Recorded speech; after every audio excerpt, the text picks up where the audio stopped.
topic I want to talk about is conquering fear of being wrong versus the focus being on profitability.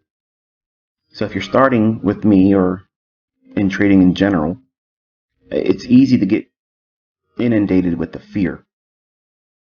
And I promise it won't be a long, drawn out, boring session because I'm going to take you into the charts, but I kind of want to build a foundation here as to why I'm going to be talking about this topic and why it's something that it's important for you to tackle early on.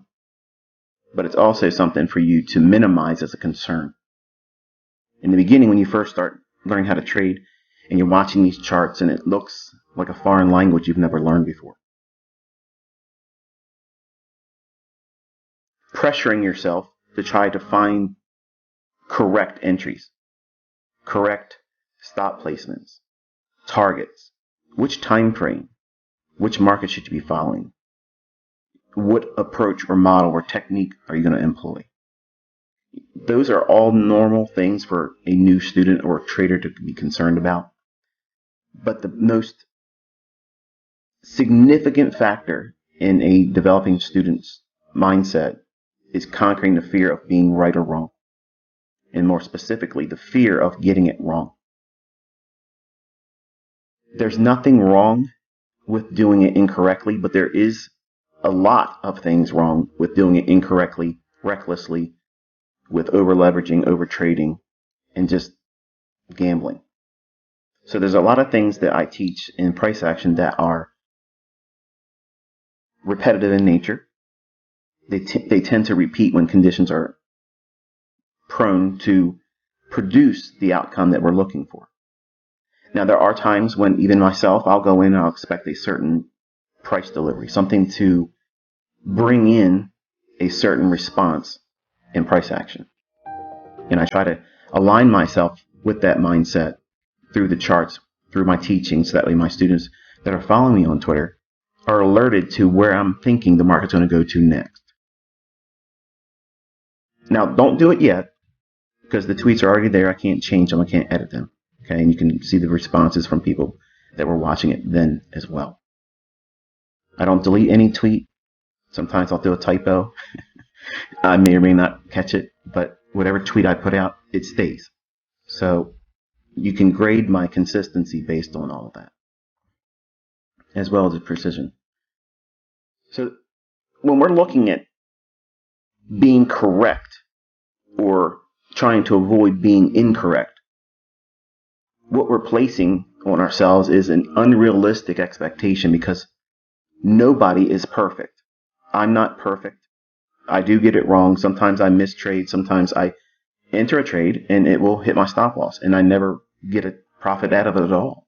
And there's nothing wrong with that. It doesn't mean that the model that I employ or the concepts that I use and create, they fail in my use because I'm the operator, not the concepts themselves. I've misinterpreted price.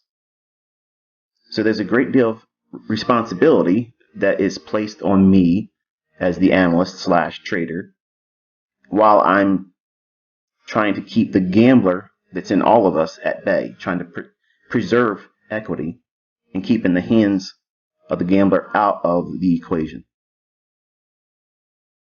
So when we look at charts, and what I'm lending you in my experience is by being on Twitter, I point to levels that I think are the next draw on liquidity. I think that providing that tool, that resource, allows my students to at least engage. And this is my opinion now. Okay, it doesn't mean I'm correct, but my opinion and my thought process is, if I've been doing this for 30 years, I think it's reasonable to assume that I would have a better understanding where price is going to go than that of a new student or a new startup or someone that's casually just viewing my tweets or my content. Can I show before the fact where the market's likely to go to next and what narrative behind that exists? So if we're looking for repetitive patterns or delivery and price that should be consistent, doesn't mean it's going to be 100%. It just means that over a long sample size. What's a long sample size? Well, it's relative to whatever you think is reasonable. I think reasonable is a year. 1 year of consistently being able to see the market real time, call it beforehand, tape reading, practicing. Then, I think, in my opinion, and you may want to disagree with this, but after a full calendar year where you see all of the seasonal factors that come into the marketplace, all the seasonal tendencies, the geopolitical tug of war things that create, well, reverberations through the marketplace, because those shock waves will be seen in these candlesticks. So having a full year behind you allows you to have the confidence that you've seen enough to know that this is worth pursuing. I want you to think about how learning from a book, okay, learning from a course, learning from static texts that come in a PDF format, okay, they all have their place in our learning. They all have a certain measure of value. But seeing something demonstrated repeatedly over and over again, week after week, day after day, taking your focus into a specific location and price action, and then watching that price deliver real time from an alert that comes through a tweet that says, note this on your chart. So whenever the market looks smooth, I have an expression I like to use all the time. Smooth edges like to be made jagged in the marketplace.